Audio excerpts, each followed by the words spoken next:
Goes Wisconsin. I am Kristen Bride. We got Greg Bach on the board. Team That Nair is also here. And that music means it is time for Recombobulating with Dan Shafer on Tuesdays. How are you, sir? I'm doing well. How are you? We're doing fabulous. We are tech trouble free so far today, which we're very excited about. Knock on wood. But words are hard. Words are hard, but that's okay. So we're very happy. We're very happy to see you. And I referenced your tweet from last week as far as the chaos of Wisconsin politics, better explained as everything, everywhere, all at once. I love that. It's been wild. It has been a news avalanche these last few days. I feel like I'm frankly a little discombobulated, Kristen. I mean, I feel like I have very little grasp besides reading headlines on what's happening nationally right now because I've been trying to keep up with what's happening in Wisconsin. But the stuff with McCarthy and impeachment, and I know a little bit about Boebert trying to give an HJ in a movie theater or in a theater. Bobo, baby. Say what you want. That was hot. But for the most part, stuff that's happening at the national level, it's like I don't have time for this because there is so much happening here. So the newest news, we'll quickly get your opinion on the Brewers news from yesterday, because I know you've not only have thoughts about this, but you also you had one of your first, I think it was really one of your first guest posts was about a beer district. And so you've been talking about this for a while as far as what could reimagine the Stadium Freeway, the beer district, the Brewers, how this symbiotic relationship can work. So at least with what the proposal was yesterday, feelings about it. Yeah, I mean, it was kind of expected what was going to happen, that, the initial proposal from Evers was just state money. Voss and company wanted there to be local dollars, and I think that is so far the biggest problem with it, is that, we just had this long debate over shared revenue. And just after we get Milwaukee on sound financial footing with this shared revenue proposal, Mayor Johnson talking about it in his budget address this morning, right after that, they're coming back for more money for the stadium to be pulled out of that shared revenue. I think that's a little bit frustrating, and just the lack of aim for larger transformation for that area. I think one of the things that worked well about the Bucks Arena deal was that it wasn't just about building the arena. It was about transforming a part of downtown Milwaukee and building the beer district and fostering all of these other different developments that we've seen on the west side of downtown that has made a real difference. And it is rippling out throughout the city and has, really been a good investment. Like, not, I'm not one of these people who said all arena investments are bad. That's a point a lot of people can take, and it's a legitimate one. But I think you can be pragmatic about this, and you can get to a better solution that is going to be transformative for a region and not just provide, upgrade and maintenance for the stadium, but to have a larger impact on the city. And I think, we're seeing a little bit of that reaction since the deal was proposed. Mayor Cavalier Johnson was pretty vocal in comments made yesterday about support for something like a beer district, which was something that we first wrote about at the Recombobulation area. A guest column from Robin Palm there got a lot of positive attention. But, yesterday, Rick Schlesinger from the Brewers was talking about they want to preserve tailgate culture. Don't want to mess with tailgate culture. They have more parking spots than there are at Disney World in Florida, and that can't be messed with. 80 games a year, 80 home games a year, another 200 some days that those lots are empty. Can't mess with that tailgate culture, though. So I thought that was a little frustrating. Well, why couldn't you have both? Well, yes, and have a lot or two that is for tailgating, and then reallocate some of this other space. I don't understand that. Neither do I, Jay. Well, they also have this, they also have an opportunity there right across 175 there. There's the Komatsu plant. They have since moved to, the Harbor District in Milwaukee. That plant is now vacant. So why not engage with them and talk about, redeveloping that area into something else, or using this space, around the Menominee River that they don't use at all, to create some sort of year-round space for people. Whether it's an entertainment district, whether it's something specific to the game, like there's so many different creative approaches that we could take, and basically all they're doing is saying, give us $600 million for maintenance and upgrades. Like it just doesn't fit when you're making that type of investment. When you're trying to be like the opportunity to think outside the box instead of just doing more of the same. Exactly. I mean, We're you not could going to change the city if we keep doing more of the same. there could be a wonderful mashup with the Potawatomi casino and the Brewers in that whole area. I mean, you've got all that space, and Mhm. I mean, Well, Potawatomi, could- the Harley Museum, like Yeah. there's a lot of opportunity there that people have not they have not really seized. And I think if you think of this as a way to transform the west side of Milwaukee, of course, I'm going to advocate also in there for removing the stadium freeway, freeing up some area there to. You just want to get rid of all the roads, Dan Shafer, all the roads. He just wants to ride a horse. I was going to say, bring back horses, bring back horse and buggies. But I think one of the things you tweeted yesterday was, in one breath, yesterday, the GOP lawmakers, or some of the GOP lawmakers, are going to support spending $600 million on a stadium. And likely tomorrow, they will gavel in and gavel out from spending any money on workforce related policy initiatives, primarily childcare, paid leave. And that is a good point, I think, as far as where does this money, where do we want to put our priorities? Hey, you show me one of those moms who's got a good RBI, we'll talk. What's your pitching speed, baby? Yeah. Come on, Yeah. pick it up a little bit. My gosh, spring training's right around the corner. Exactly. We'll work something out. And so that is happening tomorrow. So, I mean, this was over a month that we knew that this special session was coming, that was called by Governor Evers last month, as far as I think it's being labeled as workforce initiatives and trying to bolster our workforce with, and what am I missing there? So it's paid leave, childcare. What else are they potentially supposed to be talking about? Yeah, there's some higher education investments, including that engineering building in at UW Madison, and some workforce development initiatives for people in the healthcare and education field as well. But I think that the highlight item is childcare, and the funding for childcare counts. And I think every expectation is that they are going to gavel in and gavel out of this special session. And I just really hate that as an approach. I really hate that that has been normalized over the last 4 years. In this era of divided government that we have in Wisconsin, where the governor will call a special session and the Republicans will gavel in and gavel out in seconds.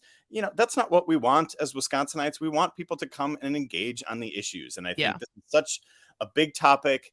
It was so maddening to the way that Republicans voted this out of the budget in a session at 2:30 in the morning. And I really have to commend Tony Evers for really going to bat for working families, going to bat for workforce.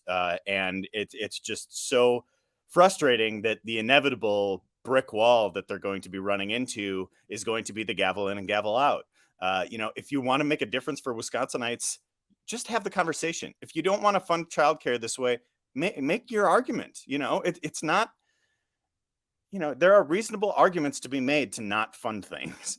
I happen to think it's a bad one. I think we have to be pragmatic about this. We have to, look at the fact that, between 25 and 50% of childcare providers in the state could close within the next year without new funding like this. And not just be so ideologically rigid and say, well, this was pandemic era funding, so we're not going to continue any kind of pandemic era emergency funding. But just have the conversation. Just have the conversation.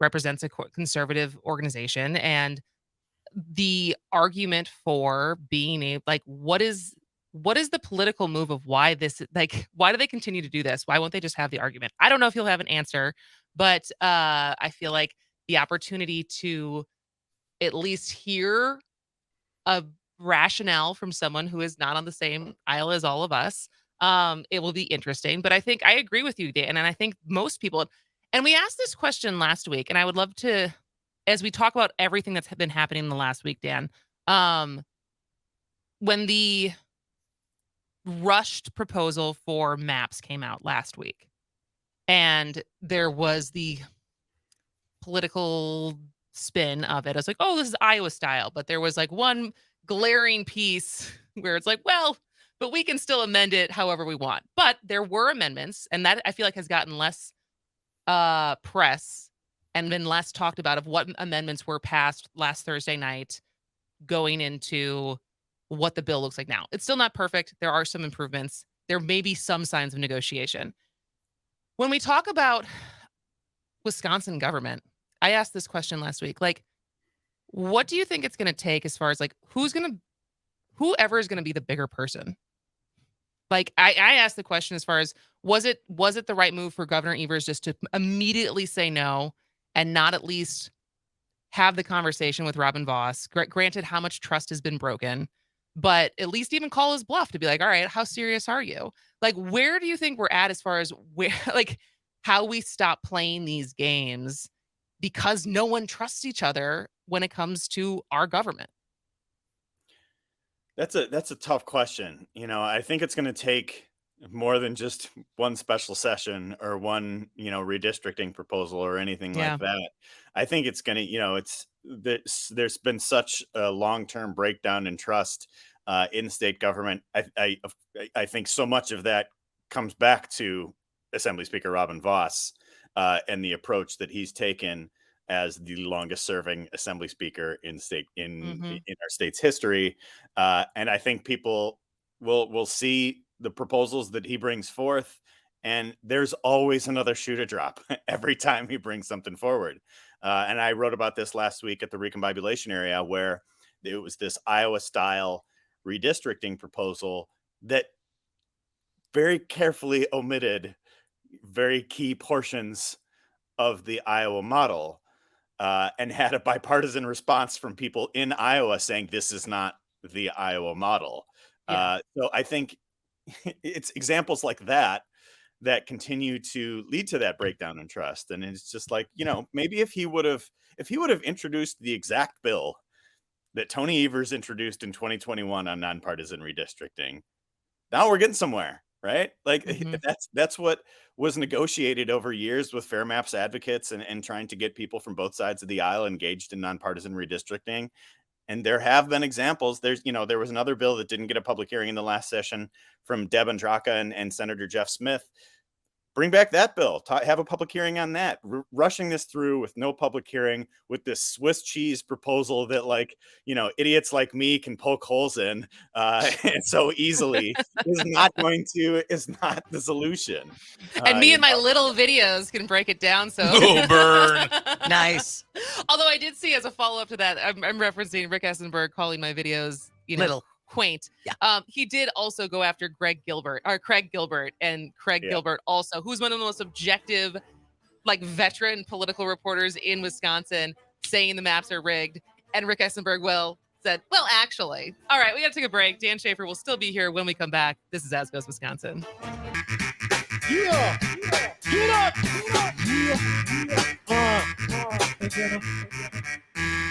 Yes, here we go again, give you more, nothing lesser. Back on the mic is the antidepressant. And rock, no pressure, yes, we need this. The best is yet to come in, yes, believe this. Welcome back to As Goes Wisconsin. I'm Kristen Bry. We got Greg Bach on the board, Jane Matnair, and Dan Shafer, who we are recombobulating with because it is Tuesday between 10:30 and 11, and that's what we do here. And what we'll continue to do here, even when I'm gone next week. And so, Dan, we have a caller, actually. Bill from Economowalk, I think has something to say about gaveling in and gaveling out. Bill, what do you have to say? Good morning. A great topic. By the way, big question. We don't have to tolerate a child who is spoiled, who thinks they can control our government by pulling that. I think we ought to put them on notice. Next time you do that, we are going to deal with your lack of ability to represent the state of Wisconsin. They've broken laws, and I'll help you out right away. They take an oath of office to protect from foreign and domestic Enemies. problems. Enemies. Thank you very much. They also the 14th Amendment, Section 3, would make them even obsolete to run again. But we don't have enough Democrats that get in their face. The next time, if I was sitting in that room when that happened, said, sirs, you've gavelled out, you might have gavelled out of your position. We are going to work to remove you from your office because you're not following the rules of order for running a public office. You made a choice. Now you're going to have to deal with it. We should deal with it. Thanks so much for letting me rant. I appreciate it. Thank you, Bill. We always appreciate it, Bill. Bill wins the Spicy Caller of the Week award. We got a text from the 414 saying Evers should set up a special session twice a week. The beatings will continue until morale improves. Exactly. That's exactly it. Yes. So that Yes. was actually something I wrote about in 2020 when Republicans were gaveling in and gaveling out of all of the different, pandemic-related special sessions that year, is that Governor Evers should just keep calling special sessions until they start to do their job. I wonder if that's it's kind of a radical approach, but so is gaveling in and gaveling out of a special session without having any conversation about it. Yeah. Well, but they've just gotten away with this for so long. They just have. Life is good. We do what we want. We don't have to respond. But were they doing this? Because this was before I got back in 2020. Like in when Governor Evers took office in 2019, I guess it was really only 1 year before the pandemic. And like that was all of the health orders were coming down, and it's like, do something. But what was 2019 like? Was this still a thing then? Do you remember, Dan? I do. So the first, because I wrote about this at the Recombobulation area, the first time that they called a special session and gavelled in and gavel out was in relation to gun violence prevention. So they called a special session. They had it was kind of similar to this year, where they had the budget talks and they got to the agreement and vetoed things out of the budget and blah blah blah, and kind of that was a year that saw a number of school shootings and things like that, and mass shootings. And so Governor Evers called the special session in late 2019, and that was the first time that Robin Vos and Wisconsin Republicans took this radical approach of gaveling in and gaveling out. And I think, since then, I believe it has happened somewhere around a dozen more times. I think a couple times that they've gavelled in and just like quietly gavelled out several days later. I think that happened a couple times over the course of the pandemic. Only once has it actually produced, a signed bill. I believe that was on unemployment insurance, kind of after the 2020 election. But this is something that Wisconsin Republicans have done now. It's somewhere around a dozen times on so many issues, on abortion, on voting rights, on pandemic efforts, public health.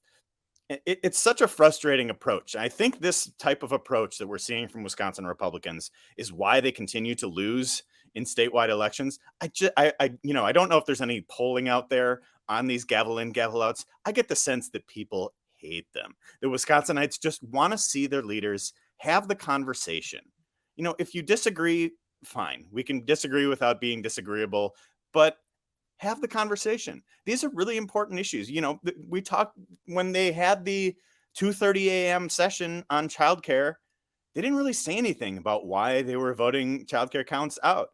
We had sessions last week on these other childcare bills that Republicans proposed, which at best get to fringe issues on the issues of childcare. So I think they're going to try and say that, oh well, we tried to do something with these bills saying deregulating the way that 16-year-olds can care for toddlers and things like that. That's going to be their solution. High school? Exactly. Sorry. And I think they're going to say, well, we passed these bills. We passed these bills through assembly. We did something, but that's just not even getting close to what the issue actually is. And I think, we're really going to be staring down a crisis for working families in Wisconsin when, as many as 25% to 50% of centers close as people continue to leave the workforce, as rates continue to rise for parents where it costs more than a mortgage payment, costs more than college tuition. This is going to be a real problem for Wisconsin going forward if we do nothing. And the childcare counts would stabilize the industry. It wouldn't solve the whole problem. But what's their other option? What's the other option? To deregulate. To deregulate. Yeah. Well, and I ultimately, though, because I always get conflicted about this in what their ultimate goal is. And it's like, well, we want to get women back in the house, back in the kitchen, back with their babies. On the flip side, nobody wants to work anymore. Everybody's lazy. Come on, what's wrong with you people? Which is it? Well, they get to do nothing and then wrap it around personal responsibility and look like the heroes every single time. It's always a game of heads I win, tails you lose when it comes to Wisconsin Republicans. Yep. Regardless, I do wonder, as you were saying that, Dan, do you think that Charles Franklin and the Marquette Law School poll has a request line of things that we can ask them to please poll on? If not, they should. They should. Is a hot dog a sandwich? Charles, will you please, on the next poll on whether or not we should gavel in and gavel out, and how the average Wisconsinite feels about it? Love it. I always, every time there's a new poll, I annoy John Johnson from the Marquette poll, who's part of that, to leak me numbers. Maybe I'll start giving him requests for things to poll. Maybe he's like, all right, A request I get line. you can't give me the numbers. Can I at least submit my my request for the next one? A request line. I Blink love it. twice if I'm right. All right, Dan Shafer from the Recombobulation area. You should subscribe. You should subscribe for free. You should pay him because he does unbelievable work.